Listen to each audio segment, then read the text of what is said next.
ஓம் சுவாமியே சரணமையப்பா. இந்த பதிவை கேட்டுக்கொண்டிருக்கும் ஐயப்ப பக்தர்களுக்கு உங்கள் சுவாமிநாதன் ஜோதிடரின் அன்பான வணக்கங்கள். இன்றைக்கு நம்ம யூடியூப் சேனல்ல மாலை போட்ட ஐயப்ப பக்தர்கள் கடைபிடிக்க வேண்டிய விதிமுறைகளை பற்றி சொல்ல போறேன்.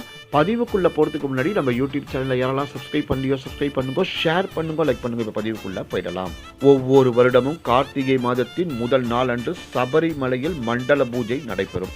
மண்டல பூஜை தொடங்கியதை அடுத்து ஐயப்ப பக்தர்கள் மாலை அணிந்து விரதம் மேற்கொள்ள ஆரம்பிப்பார்கள். அப்படி ஐயப்பனுக்கு மாலை அணிந்து விரதம் மேற்கொள்பவர்கள் கடைபிடிக்க வேண்டிய விரத முறைகள் என்னென்ன என்பதை இந்த ஆன்மீக பதிவு மூலம் தெரிந்து கொள்ளப் போகிறீர்கள் ஐயப்ப பக்தர்களே. மாலை போட்ட நாளிலிருந்து விரதத்தை முடிக்கும் வரை முடி வெட்டுதல், சவரம் செய்வதை தவிர்க்க வேண்டும். மெத்தை தலையணையை உபயோகிக்காமல் தரையில் துணி விரித்து படுக்க வேண்டும். பேச்சை குறைத்து மௌனத்தை கடைபிடித்தல் வேண்டும்.